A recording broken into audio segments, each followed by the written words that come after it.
Le grand JT de l'éducation vous est présenté par Microsoft.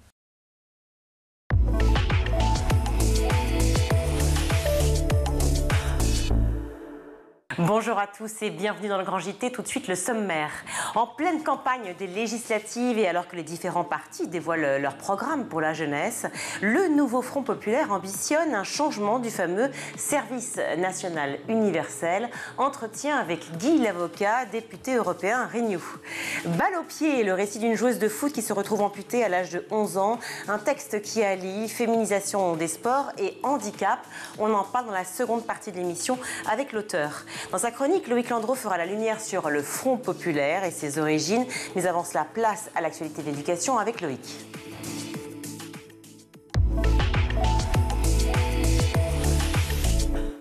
Bonsoir Loïc. Bonsoir Virginie et bonsoir à tous. À la une aujourd'hui, le programme du Rassemblement national présenté en conférence de presse ce matin et les propositions de Jordan Bardella pour l'école.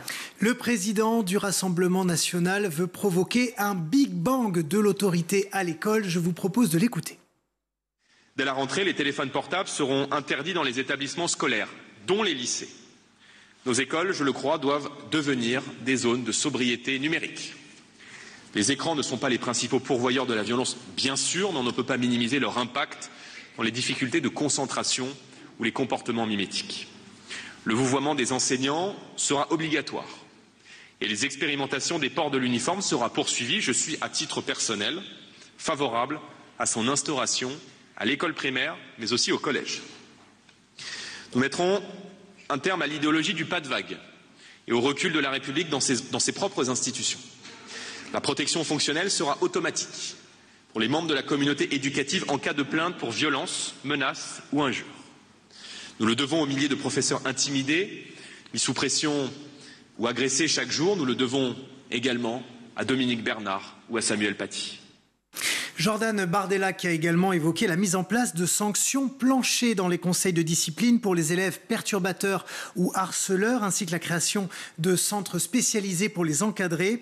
Il souhaite également renouer avec la loi Ciotti de 2010 qui fut abrogée par François Hollande, une loi qui prévoit la suspension des allocations familiales et des bourses scolaires en cas de perturbations graves. Autre annonce, la fin du collège unique et la mise en place d'un collège modulaire pour orienter les élèves dès la 6e vers des filières professionnelles aujourd'hui dévalorisées et le brevet deviendrait un examen d'orientation post-3e.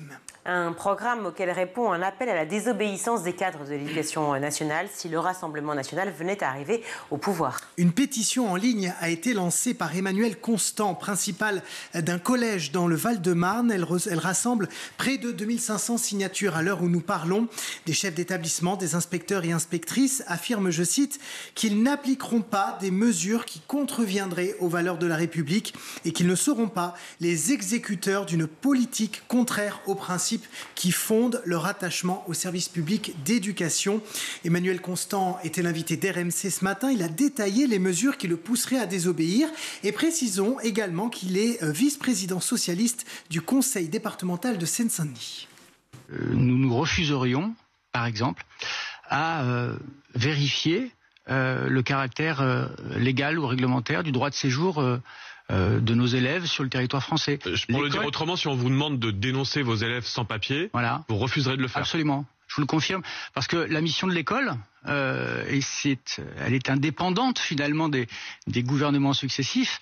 Il y a une forme de permanence. La noblesse de l'école, c'est d'accueillir tous les enfants. Mais chacun, après, en conscience et en responsabilité, prendra la décision qu'il juge pertinente.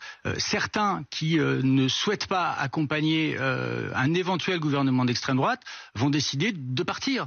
D'autres vont décider de rester et d'appliquer, quand d'autres, dont je fais partie, ont plutôt l'intention de rester, de ne pas obéir lorsque un certain nombre de mesures seront considérées comme étant en contradiction avec les valeurs de la République. Et la lutte contre l'antisémitisme toujours au cœur de l'actualité depuis le viol d'une adolescente de 12 ans la semaine dernière à Courbevoie. Hier, un nouveau rassemblement républicain a été organisé dans cette ville des Hauts-de-Seine. 1 millier de personnes se sont réunies en soutien à cette jeune fille violée par 3 mineurs parce que juive. Certaines personnalités présentes ont d'ailleurs déploré la faible mobilisation de l'opinion publique sur le sujet. C'est le cas de Joël Mergui, président du consistoire israélite de Paris, interrogé par Europe 1.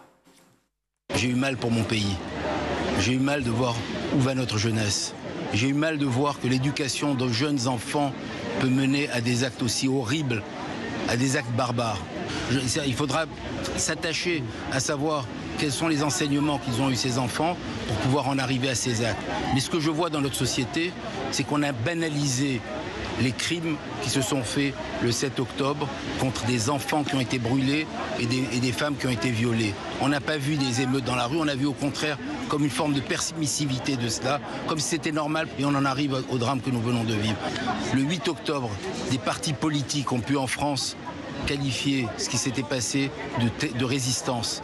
On a pu induire dans l'esprit d'une société que de violer des enfants, ça pouvait être de la résistance. Alors voilà le résultat.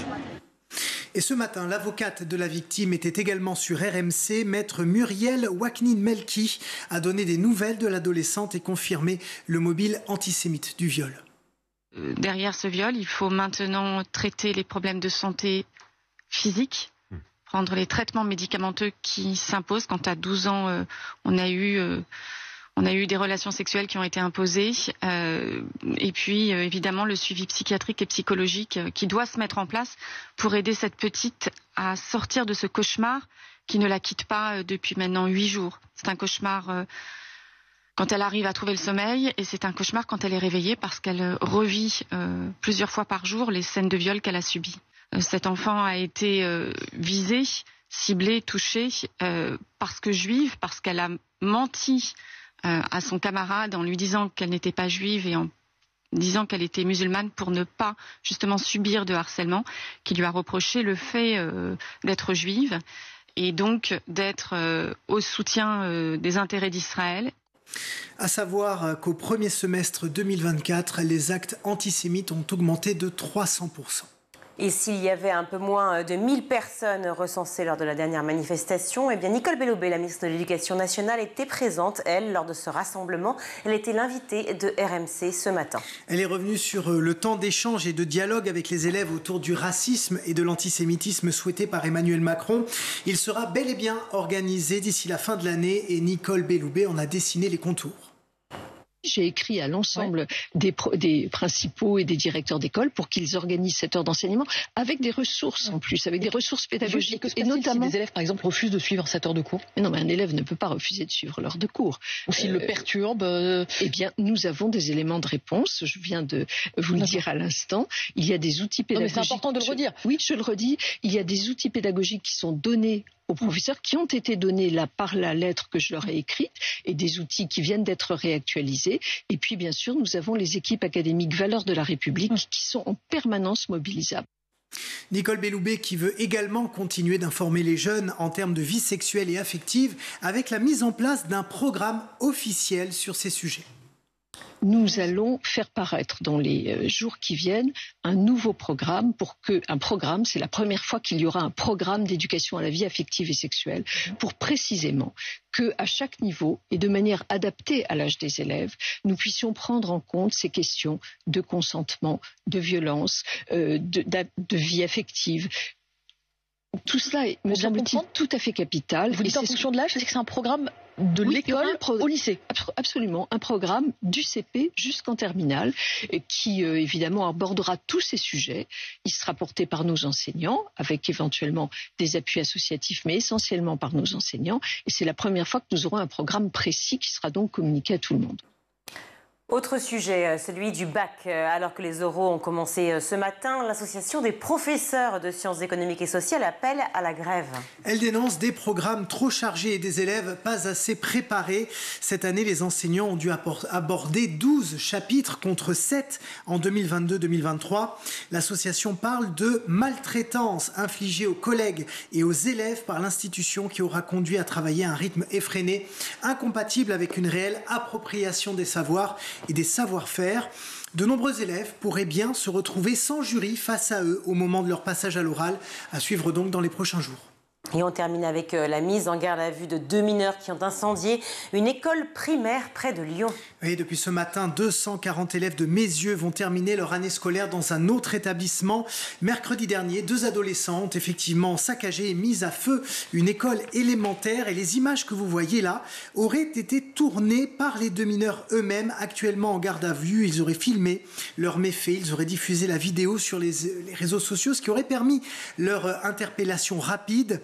De lourds travaux vont maintenant être lancés tout au long de l'été. Il faut refaire l'eau, le carrelage, l'électricité, les plafonds, tout en rachetant des tables, des chaises et des fournitures. Il n'est pas sûr pour l'instant que les élèves puissent retrouver leur salle de classe à la rentrée. Merci Loïc. J-6 avant le premier tour. Chaque groupe martèle évidemment son programme. À droite, le RN souhaite provoquer un Big Bang de l'autorité et renforcer les mesures répressives contre les élèves perturbateurs, quand le nouveau Front populaire propose d'en détricoter certaines, dont le fameux service national universel. Guy Lavocat, député européen Renew, est l'invité du Grand JT pour parler du SNU.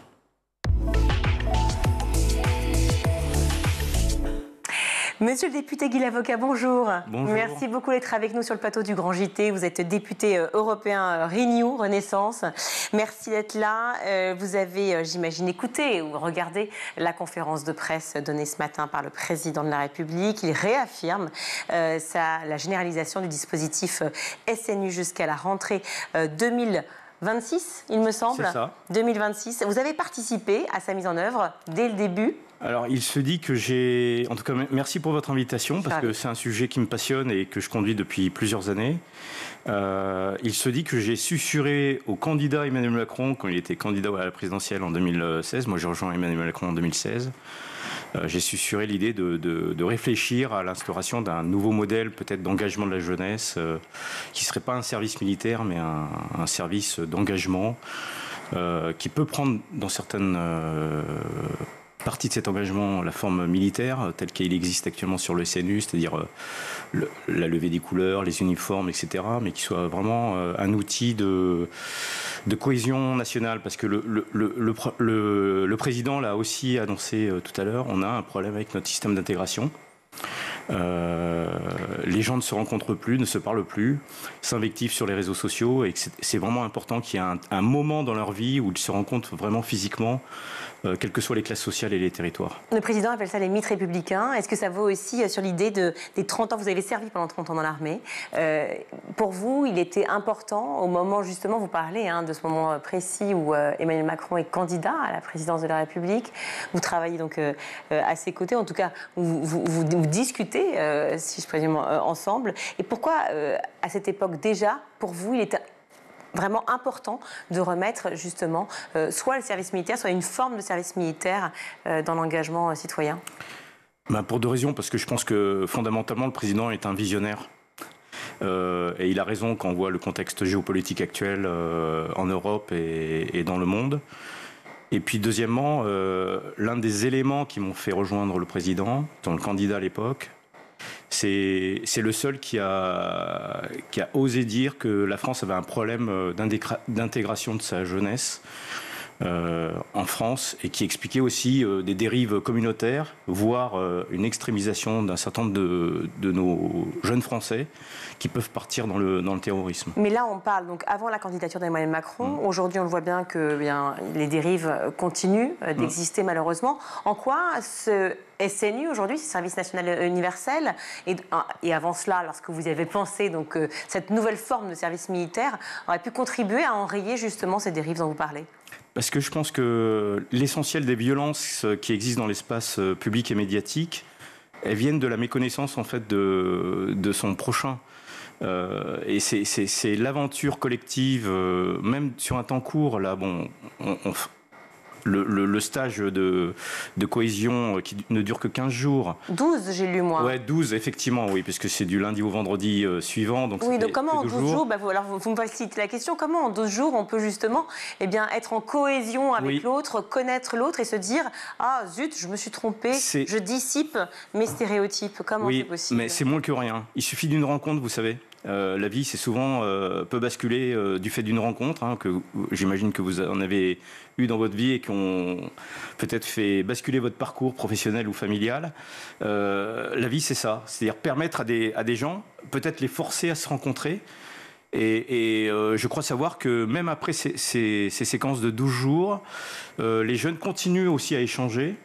Avec des méthodes modernes, hein, sur des groupes WhatsApp, etc. Donc ils entretiennent des liens alors qu'ils ne les auraient sans doute jamais entretenus sans cette rencontre initiale. Alors vous dites quelque chose d'important, vous dites les forcer à se rencontrer. Or le service national universel n'est pas obligatoire. Il ne l'est pas encore. Pour l'instant, il est effectivement sur la base du volontariat. Donc, est-ce que réellement, on force des gens à se rencontrer lorsqu'il n'est pas obligatoire? Et du coup, est-ce que cela favorise réellement la mixité sociale?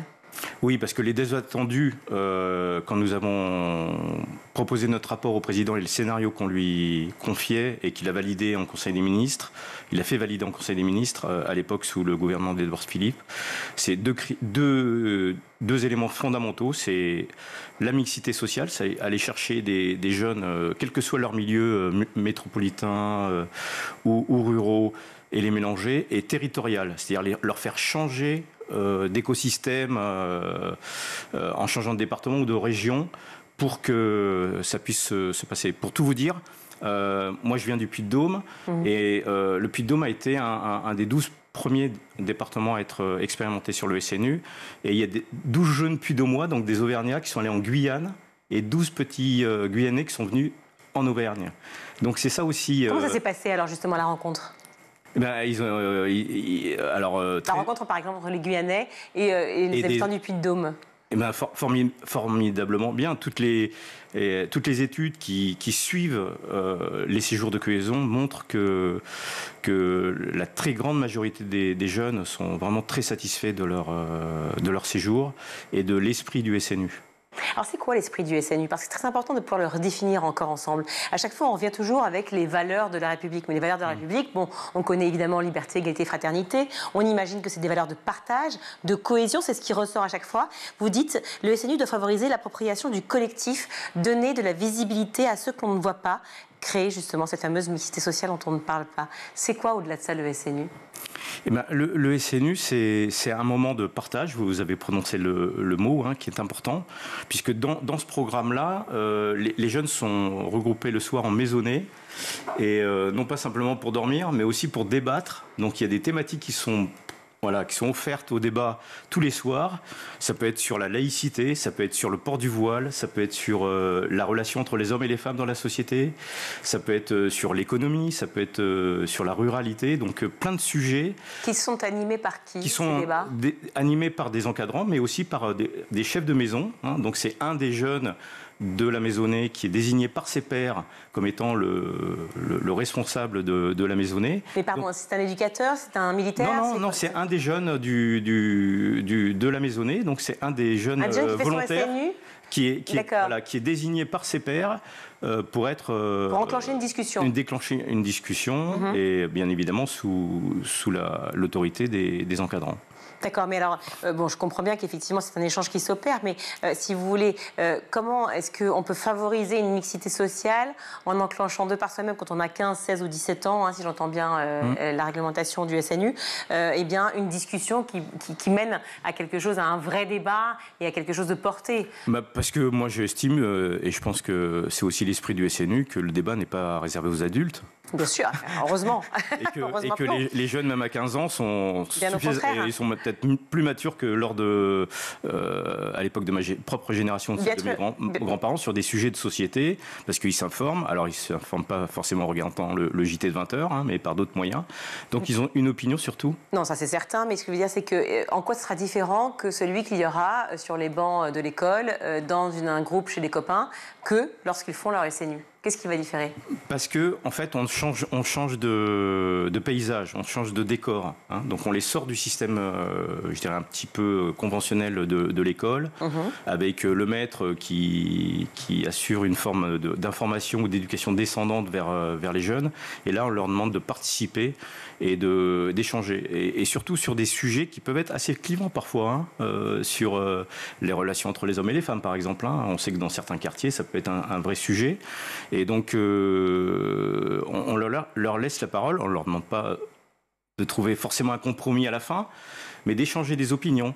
Et l'échange d'opinions, je pense que c'est le vecteur principal de la compréhension de ce qu'est l'autre et d'accepter aussi les différences. C'est ce que vous avez vécu, vous, plus jeune, lorsque vous avez fait votre service militaire, puis après, lorsque vous avez servi dans l'armée pendant, je le répète, 30 ans? Oui, bien sûr. Pour moi, le service militaire, moi j'étais officier, donc j'encadrais des jeunes appelés du contingent, comme on les appelait à l'époque, et j'appelais ça un miracle. C'est-à-dire que au bout d'une semaine, pendant les classes, des jeunes qui arrivaient avec des coupes de cheveux de toutes les longueurs, avec des habits de différentes sortes, on arrivait à les faire accepter des règles communes en l'espace de 48 heures ou d'une semaine. Et à chaque fois, j'étais émerveillé et transformé de voir cette jeunesse volontaire, en cohésion, chanter ensemble, répondre à des injonctions qui étaient ceux des ordres dans l'armée. Mais garder leur propre identité, garder leurs propres valeurs, leur propre culture, c'est ce que vous me dites quand vous parlez de cheveux? Bien sûr, exactement. Et puis leurs milieux sociaux. Hein. Moi, j'avais des jeunes, par exemple, qui étaient illettrés et qui dormaient pendant 1 an à côté d'un fils de notaire, lui qui était plutôt, qui avait fait des études supérieures, avec des interactions. Hein. Le fils de notaire apprenant à écrire aux jeunes illettrés pendant son temps de service national pour qu'il puisse envoyer une lettre, par exemple, à sa copine. Et inversement, le jeune illettré qui était plutôt sportif aidait le jeune fils de notaire sur les obstacles du parcours du combattant. Alors vous voyez, donc il y a un échange vraiment, et ça, c'est ce que j'appelle le miracle du service militaire. On remonte le temps, on est à donc 18h ou 19h lors des échanges, mais qu'est-ce qui se passe dans la journée? On se réveille tôt, je lis, on enfile son uniforme et on participe à la levée du drapeau français. Oui, parce que le drapeau français, c'est le symbole de notre nation et c'est aussi le vecteur de notre cohésion. Le fait c'est le symbole de notre appartenance à un collectif, hein, sans être nationaliste au sens que certains peuvent donner. Surtout en ce moment, il faut pouvoir, les mots c'est de dire, on est tous couverts et par cette chape d'honneur qui est le drapeau français. Et on est respectueux aussi de toute l'histoire que porte ce drapeau. Nos anciens qui se sont battus, hein, on vient de célébrer les 80 ans du débarquement, le sacrifice de nos aînés, tout ce qui a permis à la France de se construire et tout ce qui a permis aussi à la France d'être une nation à la fois libre, mais en cohésion malgré les flux migratoires, etc. Donc on est un pays d'immigration. Donc il a fallu à chaque fois assimiler, intégrer des vagues successives de gens différents. J'en suis en plus un exemple. Hein.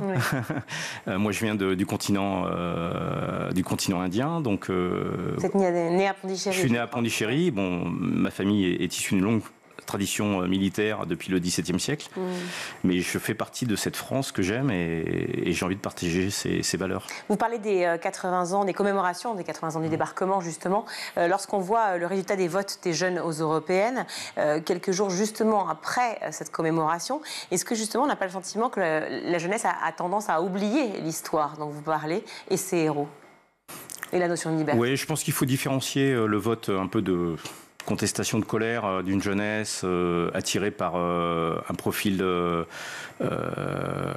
candidat type Bardella sur lequel ils font aussi des transferts par rapport à leur propre situation, de ce qui s'est passé il y a 80 ans.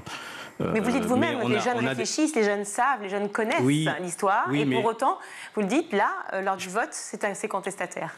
Oui, c'est contestataire vis-à-vis d'un système peut-être, hein, plus que vis-à-vis d'un homme. Et puis on est aussi dans un phénomène de star system où il est plus facile de s'identifier à quelqu'un qui nous ressemble qu'à quelqu'un qui nous est éloigné par rapport à ses origines sociales ou familiales. Mais je pense que la commémoration des 80 ans du débarquement montre encore une fois que voilà, il y a des jeunes Français à l'époque qui sont partis en Angleterre en disant je ne peux pas accepter le système tel qu'il est sous le joug des nazis. Et je veux donner du temps et peut-être mon sang à une autre idée que je me fais de la France. Et qui sont engagés. Donc c'est un peu ça qu'on veut, on veut initier dans le sens que veut prendre le SNU. Je voudrais reprendre simplement. J'aime bien regarder les sondages sur la question du SNU. J'ai quelques chiffres, justement. Ils sont assez contre-intuitifs. Les chiffres du SNU et du service national en général.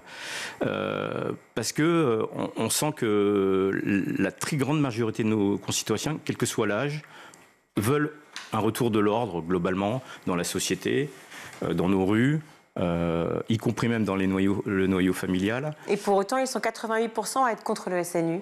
Alors, 70% chez les élèves et les professeurs. Non, vous n'avez pas ces chiffres-là? Non, moi j'ai plutôt l'inverse. Ah, très bien. Ouais. Écoutez, alors bon. J'ai des sondages IFOP de 2023 qui montrent que plus de 75% des Français sont favorables à un retour d'un service militaire, et dont 60% des jeunes de 18-24 ans. Donc c'est un sondage IFOP qui date de janvier 2022 ou 2023, je ne sais plus. Alors on va vérifier en régie, on n'a pas les bons chiffres. Ouais. Mais effectivement, c'est intéressant de se baser sur ces chiffres-là. Alors comment on expliquerait effectivement cette situation? Parce que pour l'instant, ils sont assez réfractaires quand même à venir et à faire le SNU. Pour l'instant, non, parce que... Sur la base du volontariat, on le rappelle. Même sur la base du volontariat, le ministère de l'Éducation nationale, qui est pilote du sujet pour l'instant, refuse des candidatures sur les sessions à venir. Peut-être parce qu'il n'y a pas assez de place. Oui, parce qu'il y a pour l'instant pas assez de place. Pas assez de places ont été créées aussi. Oui, peut-être. C'est ça le problème. Mais il y a aussi une affaire de budget aussi dedans. Alors justement, on va en parler. Oui, on va en parler du budget. Mais juste avant cela, j'aimerais qu'on revienne sur quand même l'idée du SNU, car il serait à la fois, on le dit, un enjeu de défense nationale et de cohésion sociale. On en a parlé pour l'universalité et pour l'idée de mixité sociale. Défense nationale, c'est-à-dire Défense nationale par rapport à la situation géopolitique qu'on connaît. On va former. Vous voyez, des militaires, on va former des jeunes... Non, mais ça peut être un premier step vers, si on devait le faire, et si la situation géostratégique du pays l'imposait, ça serait peut-être la base qui nous permettrait de mettre en œuvre une forme de service militaire. Parce qu'on le voit bien, à l'exemple de la jeunesse ukrainienne actuellement, qui a été un peu prise au dépourvu, mais dont l'engagement est total, même si on peut parler de déserteurs ou de gens qui fuient les appels sous les drapeaux. On voit que ce débat, il traverse toute l'Union européenne. Il y a plusieurs pays, notamment du Nord ou des pays baltes, qui ont réinstauré le service militaire, à l'exemple de la Suède ou de la Finlande. Ce matin, le gouvernement allemand a proposé de faire identifier les volontaires pour un service militaire. Oui. Rishi Sunak, il y a 15 jours, a annoncé la mise en place d'un service national obligatoire pour tous les jeunes. Donc vous voyez que ce n'est pas un phénomène franco-français. Voilà, c'est un vrai débat aussi européen. Ah, bien sûr. En fait, on chercherait à avoir un service national universel européen. Moi, j'ai interpellé la commissaire à la jeunesse sur cette question-là, d'un service universel européen, sans forcément calquer le programme du SNU au niveau européen, mais dire on a besoin au niveau européen de se poser la question de l'engagement de la jeunesse. Chaque pays pouvant adapter à sa culture et à son histoire un modèle d'engagement, mais je pense que c'est important de le faire et d'y mettre des budgets parce que on ne sait pas de quoi l'avenir sera fait. Certains se disent, à l'instar des... on va me charrier pour ça, mais des Malabar Bigou, c'est un peu un entre-deux, vous voyez ce que je veux dire? C'est à la fois, c'est pas un service militaire, et à la fois, c'est quelque chose, alors on y va 12 jours, puis c'est sympa, puis on ne sait pas trop ce que c'est. C'est volontaire, c'est pas volontaire. Bon, il y a en plus des histoires un peu terribles qui sont passées il y a pas si longtemps. Ça arrive, mais je veux dire, c'est quand même une situation un peu bancale. Qu'est-ce que vous répondez à ça? Il faudrait être beaucoup plus ferme sur le choix, c'est-à-dire revenir vraiment à un service militaire réel, ou en tout cas à un SNU obligatoire? Le SNU, je pense que le SNU n'est pas un service militaire, hein, et c'est pas non plus une colonie de vacances. Effectivement, c'est l'entre-deux, mais c'est un temps universel, sous-entendu obligatoire, de rencontre d'une partie de la jeunesse.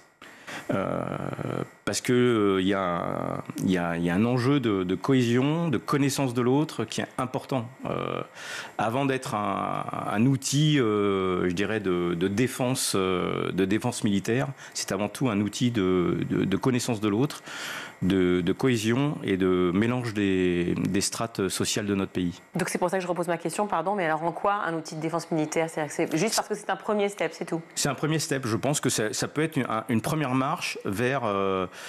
puisque pendant les 12 jours, vous avez aussi une journée ou deux qui sont consacrés à la défense nationale, où des militaires, par exemple, qui rentrent d'opérations extérieures, viennent témoigner.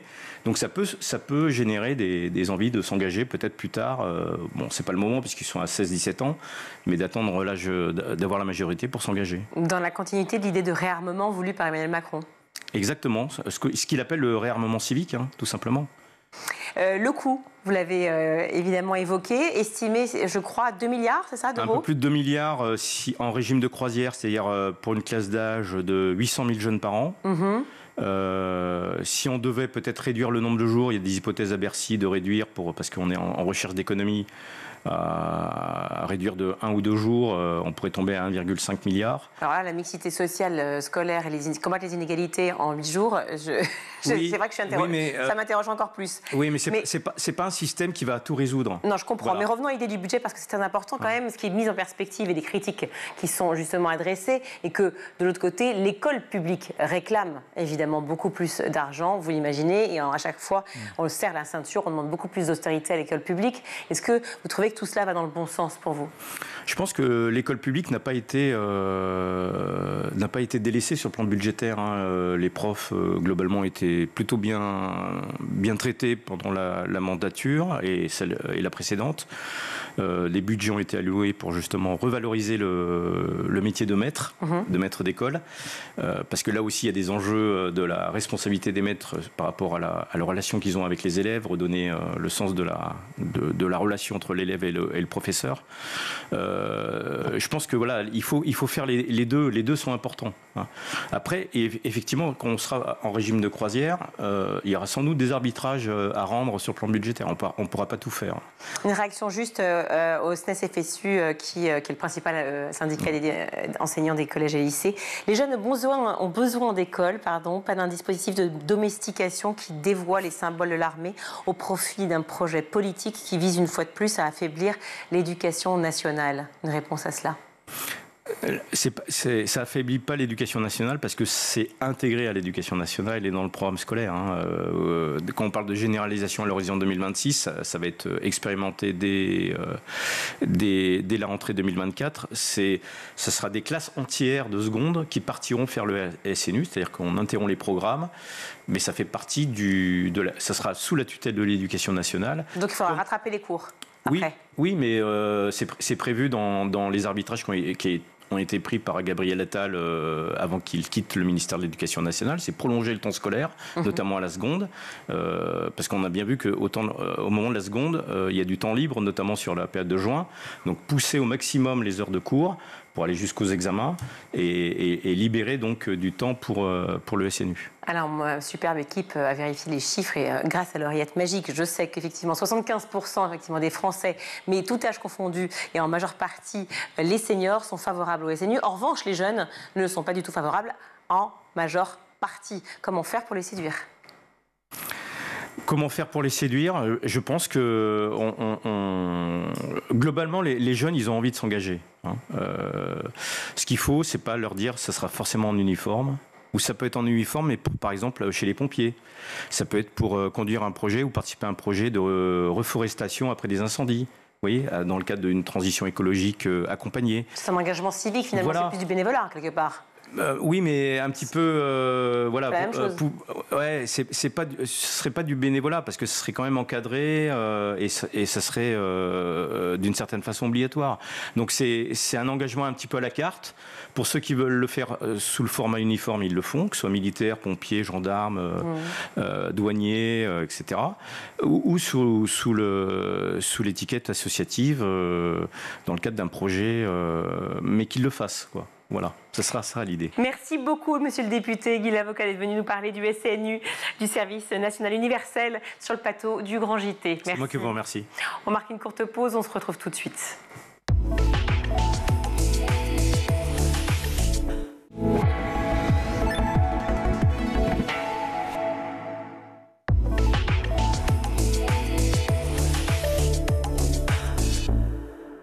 De retour dans le Grand JT d'éducation, je suis ravie d'accueillir Lilian. Bonjour Lilian.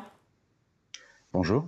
Merci beaucoup d'être avec nous. Vous êtes à Montréal, c'est pour ça qu'on vous reçoit par Skype. Merci beaucoup d'être avec nous sur le Grand JT. Vous êtes l'auteur de Balle au pied, paru aux éditions Glénat. Dans cette BD, Alex a un futur prometteur dans le foot, mais elle se fait renverser par une voiture en voulant sauver une autre jeune fille qui voulait ramasser elle-même son ballon. À la suite de l'accident, elle doit se faire amputer d'une jambe. C'est une très belle bande dessinée, très forte, avec beaucoup d'émotions et en même temps la folie de la passion d'un sport, la passion même d'un art, on pourrait dire aussi. Qu'est-ce qui vous a poussé, qu'est-ce qui vous a inspiré pour écrire cette histoire de Balle au pied? Alors au départ, effectivement, c'est la passion et j'aime beaucoup aller sur des terrains que je ne connais pas. Et moi-même, n'étant pas... je suis un amateur de football, c'est-à-dire que je regarde les matchs, je suis un petit peu l'actualité sans être vraiment le supporter numéro 1. Mais je voulais essayer de faire deux choses dans cette histoire, c'est-à-dire aller sur un terrain que je connais pas, donc là, le football, effectivement, parce que je l'ai un peu pratiqué quand j'étais plus jeune, et en même temps raconter l'histoire de quelqu'un qui est un génie et qui tombe de très bas et qui essaie de remonter avec les difficultés qu'on peut avoir. Alors évidemment, Alexandra, elle est géniale en football, mais elle a du mal en français, elle a du mal en mathématiques, elle a du mal dans les autres matières, on va le découvrir dans la suite de l'histoire. Donc j'avais envie de raconter une passion qui d'un seul coup serait arrêtée par un accident, mais qu'elle va trouver quand même, elle va quand même trouver une voie pour quand même vivre cette passion d'une autre manière. Oui, c'était important effectivement de raconter à la fois cet épisode dramatique de l'accident, en plus en voulant sauver une camarade, en voulant sauver celle qui va aussi ramasser le ballon, et on le verra pour ceux qui vont lire l'histoire bien sûr, mais surtout c'est l'idée de la reconstruction de soi qui est très forte. Oui, alors là je dois dire que je parle avant tout de mon expérience personnelle et de mon enfance, puisque j'ai eu une enfance très compliqué. Donc finalement, raconter l'histoire d'Alex, c'est aussi un petit peu me livrer dans cette histoire d'une autre manière. C'est pas sur le même sujet, c'est pas sur la même histoire, parce que je n'ai pas été accidenté de cette manière-là en tout cas. Donc c'était pour moi très important d'entrer dans des sentiments de destruction où le personnage se sent complètement détruit, et j'espère qu'on le sent dans la lecture où elle passe d'une émotion très forte de joie à une émotion très forte de peine et de quotidien extrêmement lourd. Et du coup, elle ne sait plus vraiment où elle est, alors qu'avant, elle n'aimait que le football, elle ne vivait que par ça. Et tout est complètement changé. Mais j'espère que j'ai fait passer le message que même si on est détruit, en refaisant un petit pas par petit pas, on peut arriver à se reconstruire, même si on ne sera plus la personne qu'on a été avant. C'est exactement comme ça que je l'ai ressenti, évidemment, et c'est ce qui m'a beaucoup ému en lisant cette bande dessinée. Lilian, puisque vous en parlez justement, cette reconstruction que vous avez vécue, comment vous avez fait pour mettre ces émotions-là, ces émotions qui sont, je pense, anciennes, dans cette bande dessinée? Comment vous avez pu mettre la psychologie, des sensations aussi, des sensations physiques, morales, mentales, et puis ces émotions? Je pense que je me suis beaucoup servi de mon expérience personnelle, puisque quand j'ai été enfant, j'ai subi un certain nombre de violences, de brimades que j'ai partagées avec mes proches après ou plus tard, mais jamais dans un cadre psychologique. Mais j'ai essayé de me reconstruire en allant chercher finalement la joie que je voulais avoir en fait dans la vie. Et j'ai eu beaucoup de chance de trouver sur ma route des gens qui m'ont autorisé à faire des choses. C'est-à-dire que moi, mon père, au départ, ne me voulait pas. Donc, du coup, je me suis retrouvé sans père. Et mon oncle, un jour, m'a dit « Mais écoute, c'est c'est une chance, tu peux choisir celui que tu veux. Et du coup, j'ai essayé de trouver dans chaque moment finalement difficile de la vie un petit cristal que je pouvais prendre et que je pouvais mettre à cette place-là pour que ça illumine. Donc j'ai choisi plusieurs figures paternelles, j'ai choisi plusieurs sentiments, j'ai choisi une manière d'être aussi dans la passion, parce que pour moi l'écriture c'est le partage avec les artistes, c'est aussi une passion. Et je pense que c'est là-dessus que le personnage d'Alex me ressemble, parce qu'elle tombe, elle est complètement écrasée et elle vit des sentiments très difficiles. Et en même temps, tout de suite, elle se dit, OK, il faut quand même que j'y arrive, il faut quand même que j'arrive à refaire du football d'une manière ou d'une autre. Elle aurait pu très bien faire du football sur console de jeux vidéo, ce qu'elle finira peut-être par faire, mais elle décide quand même de vivre sa passion parce que c'est elle-même. C'est ça qui compte pour moi, c'est cette espèce d'énergie qu'on a à l'intérieur, être fidèle à soi-même et aller vers son chemin. Ces amputations dont vous nous parlez, vous avez vécu plus jeune, elles ont pris l'image, si je puis dire, de l'amputation aujourd'hui dans cette bande dessinée? Oui, parce que quand on est perturbé, quand on est cassé à l'intérieur, on a l'impression qu'il y a une partie de soi qui n'existe plus, qui est éteinte. Et effectivement, la bande dessinée, l'histoire d'Alex, permet, et c'est un travail qu'on a fait aussi avec notre éditeur, ça permet finalement de figurer la chose. C'est-à-dire qu'effectivement, n'importe qui qui a des sensations, peut se dire « Waouh, si moi aussi je faisais du football, si moi aussi je faisais du tennis et je perdais un bras ou une jambe, comment je ferais pour le faire? Est-ce que j'arrêterais complètement ça? Est-ce que je trouverais quand même une voie ?» Et je trouve que la force de la transposition finalement de ces sentiments en bande dessinée, c'est que c'est très visuel. Et puis Alex ne se rend pas compte qu'elle a perdu une jambe. Elle se réveille, elle a perdu sa jambe, elle l'a déjà perdue. Et du coup, finalement, après, quand elle pose des questions très factuelles à ses parents, elle leur dit où est ma jambe? Et finalement, c'est exactement très simple. En fait, où est cette partie de moi qui a disparu? Et une fois qu'elle va faire le deuil de ça, elle va devoir la compléter par autre chose. Ça, pour moi, c'était un point important de se dire que les gens qui sont cassés, et finalement, ils restent cassés tant qu'ils ne se réparent pas, que ce soit psychologique ou physique. Alors, Alex a une prothèse, effectivement, mais la prothèse est loin de tout régler, puisque la cassure est intérieure. Et dans les prochains albums, on va voir comment cette cassure va être vécue par Alex, aussi dans le regard des autres.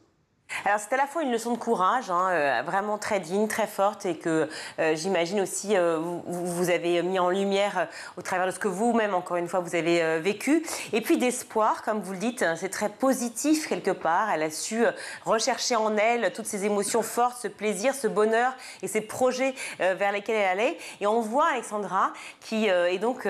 alors, je ne vais pas tout dévoiler, mais vous voyez un peu voilà, le visage d'Alexandra en couverture. C'est une petite fille qui a l'air plutôt joyeuse, mais très déterminée dans son regard. Et on voit que tout se joue là, finalement, dans la détermination. On choisit un petit peu aussi, quelque part, pas toujours, mais un peu aussi ce qui on veut devenir, en fait. C'est exactement ça. C'est-à-dire qu'au moment où Alex n'est plus rien par rapport à ce qu'elle était, alors que c'était un génie du foot, c'était la meilleure de son club, c'était elle qui allait voir les plus petits, c'est elle qui disait à ses parents « c'est ça que je veux faire, c'est ça que je veux faire ».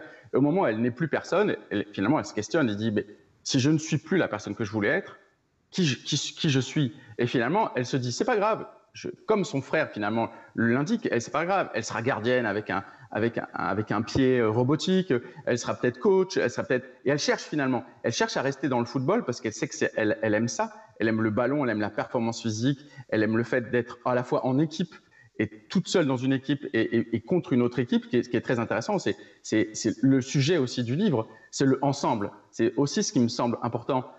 Et ça, c'est à l'image du travail de la bande dessinée, c'est-à-dire mes deux co-autrices, Lydia et Julie, qui sont des jumelles, habitent au Québec aussi, on se connaît très bien.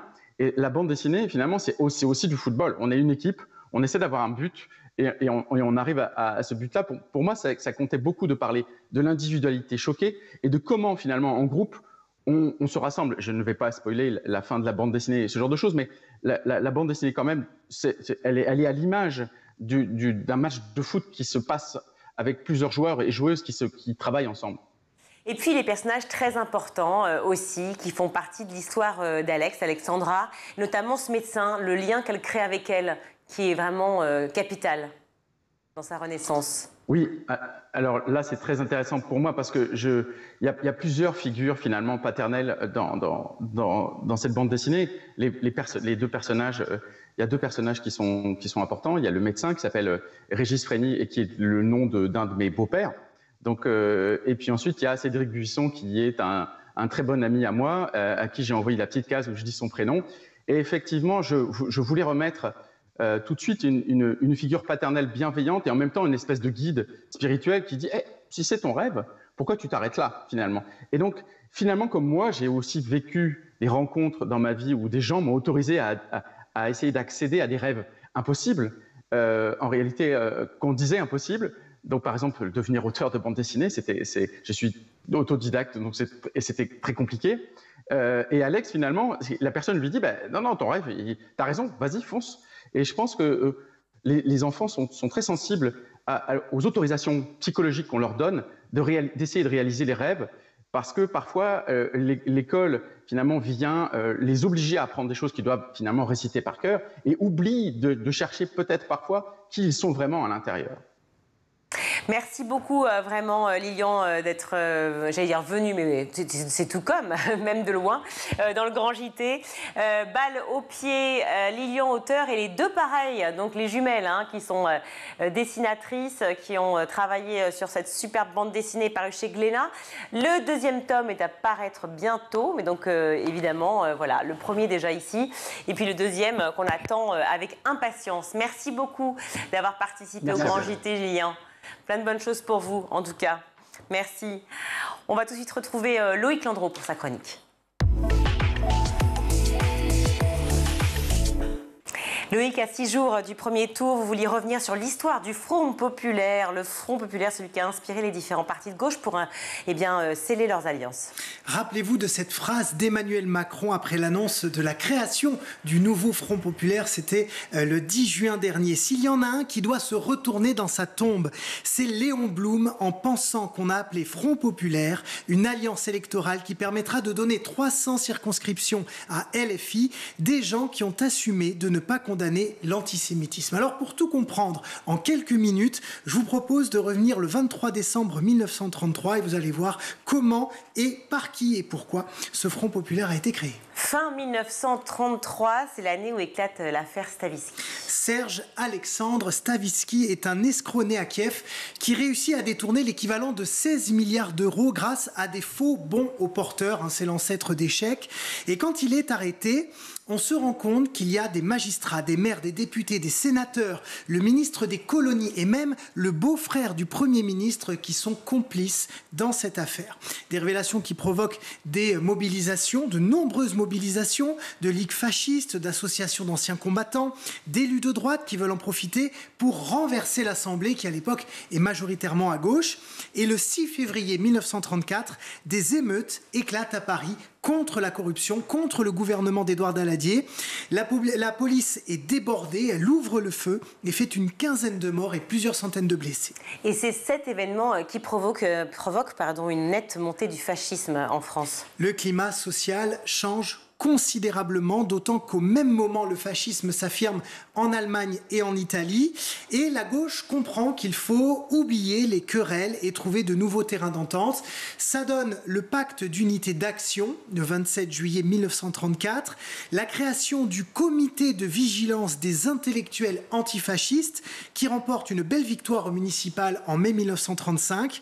Et le 14 juillet de cette année-là, il y a un grand rassemblement populaire à Paris qui réunit 500 000 personnes pour dire non à l'extrême droite. Et le comité donc qui organise cette manifestation se mue en parti politique et se met en tête de remporter les élections législatives. C'était en mai 36.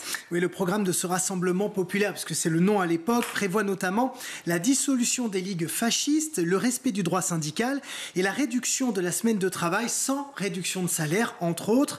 Et c'est donc en mars 1936 que naît le Front populaire, notamment grâce à l'unité syndicale rendue possible avec la réunification de la CGT et de la CGTU, la CGTU étant une branche dissidente de la CGT. Le Front Pop remporte donc les élections en 1936 et c'est Léon Blum qui devient président du Conseil. Mais très rapidement, il fait face à de grosses difficultés, des grèves, l'opposition des patrons, l'inflation, le chômage qui explose, la dévaluation du franc. Il est aussi la cible d'attaques très claires de l'extrême droite. Il y a des complots contre lui, des fausses rumeurs qui sont lancées contre ses ministres, des provocations provocation envers les mouvements de gauche, et il est même la cible de tentatives de lynchage dans la rue parce que de gauche et parce que juif. Et le fascisme, comme l'antisémitisme, commence à prendre une place très inquiétante dans la société française. Je vous passe un peu tous les détails, mais après avoir été très fragilisé, Léon Blum démissionne en juin 1937 et le Front populaire se disloque petit à petit. Sauf que le gouvernement suivant ne tient pas vraiment très longtemps et Léon Blum, du coup, est rappelé, c'est ça? Et oui, peut-être le renouveau du Front populaire, effectivement, puisqu'en mars 1938, deuxième cabinet Blum, sauf que là, il est complètement lâché par toutes les autres composantes de la gauche qui étaient ses alliés avant, et il ne peut pas mener les réformes qu'il veut mener à bien. Du coup, 28 jours plus tard, il démissionne une nouvelle fois, et quelques mois plus tard, notamment à cause des grèves, du chômage, des dissensions sur la stratégie à adopter, le Front populaire est définitivement enterré. Et il aura quand même connu une belle victoire, ce Front Pop, ou pas? Les congés payés, évidemment, c'est pour ça qu'on s'en souvient majoritairement. La mise en place des conventions collectives dans les entreprises aussi, ou bien la semaine des 40 heures.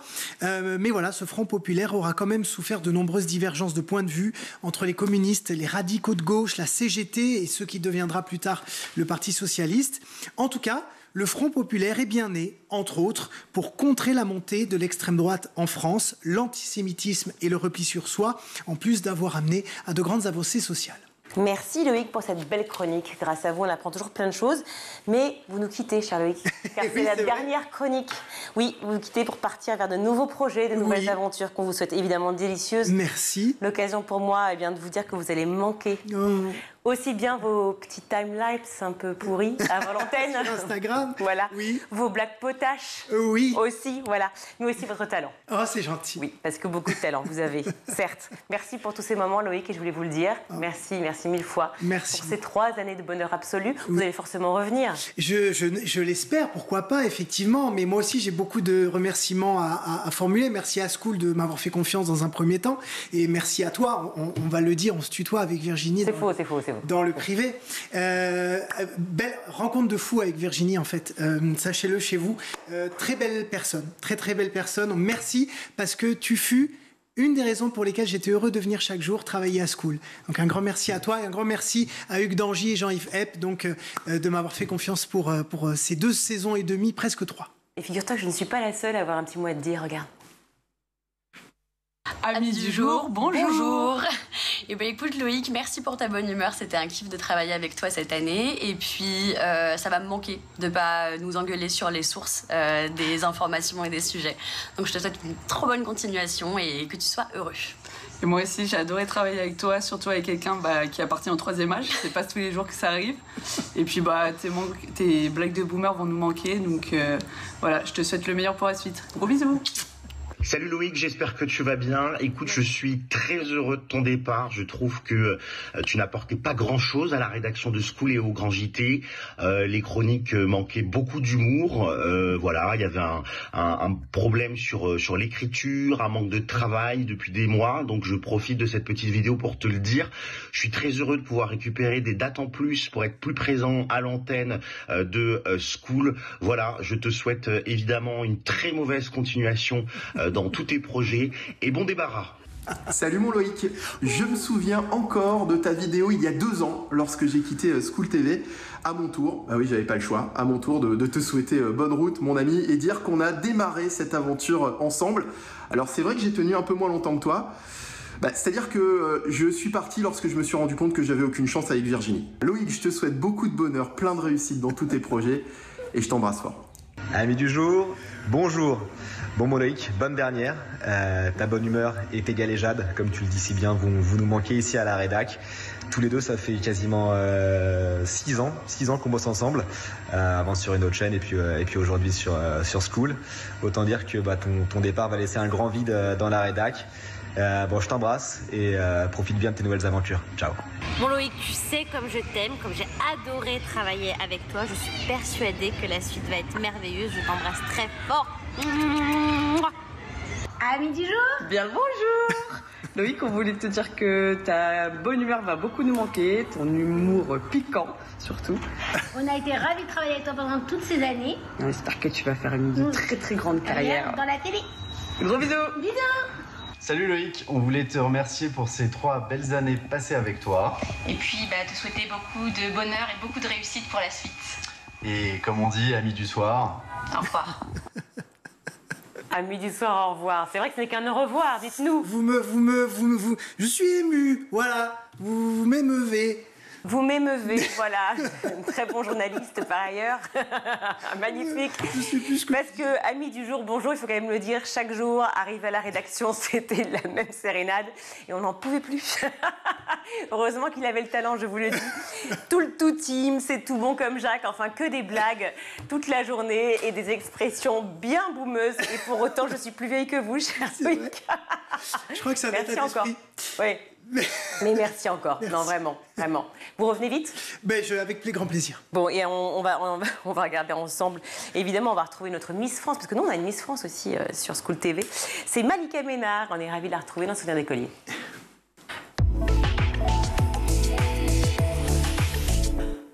Bonjour à tous et bienvenue dans Souvenirs d'écolier. Chaque semaine, je reçois une personnalité qui se confie sur son enfance et sa scolarité.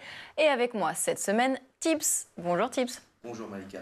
Alors, tu es auteur, tu es compositeur, tu es interprète, tu es chanteur.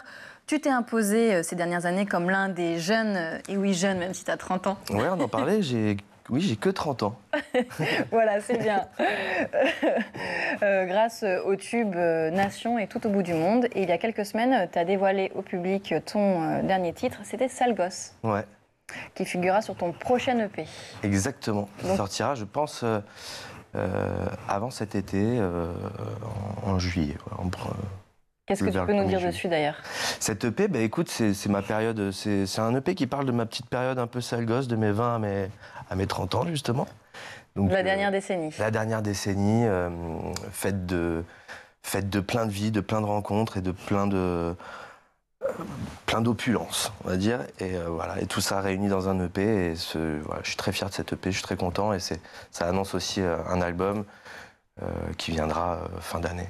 Et ça va être différent des 2 tubes que j'ai précédemment cités? Un petit peu différent. Je suis parti dans un truc assez... Je suis revenu à une base, en fait. Je suis revenu à la musique rock que j'aime bien. Je suis revenu au texte assez brut. Ça va parler de moi, donc... C'est moins pop que les précédents?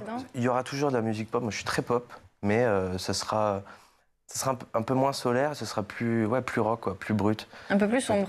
Un petit peu plus sombre, sale gosse, salé. Un peu sale gosse, mais sale gosse, c'est pas tant sombre. Sale gosse, c'est quand même rigolo. C'est des textes assez rigolos, mais ça parle de vécu, ça parle... Oui, il y a forcément une part d'ombre, mais ça parle d'un mec de 30 ans, tu vois.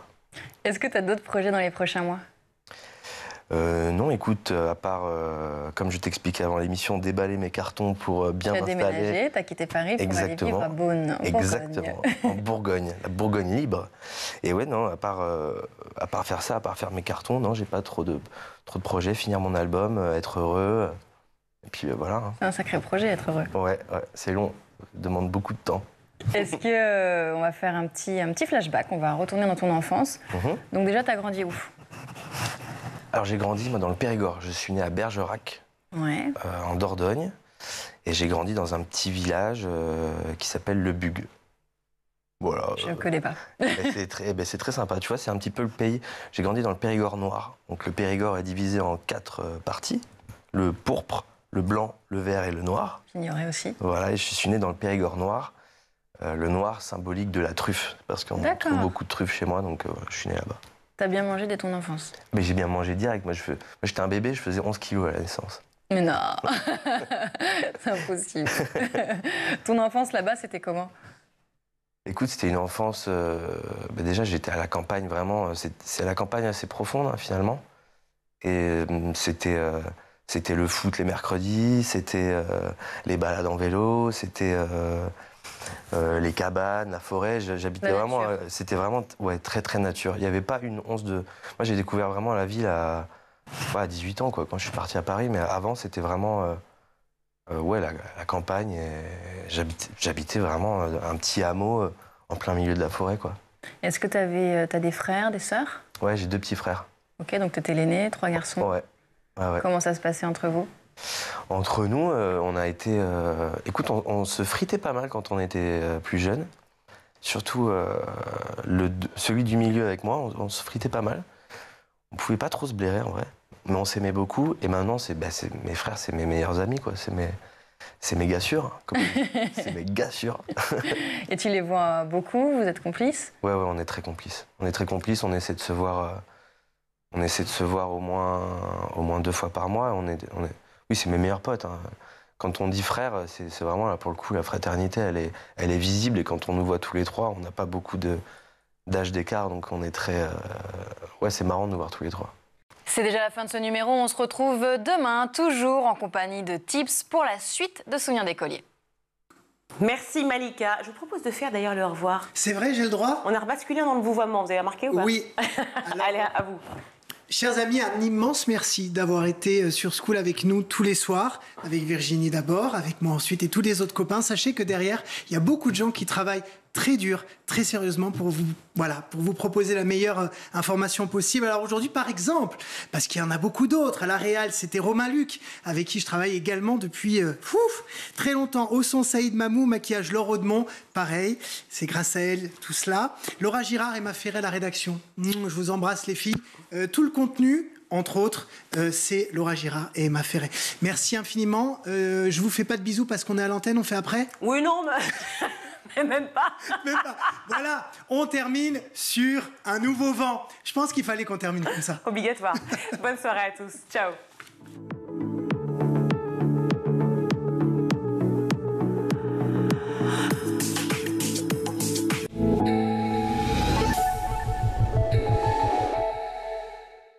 Vous avez regardé le Grand JT de l'éducation avec Microsoft.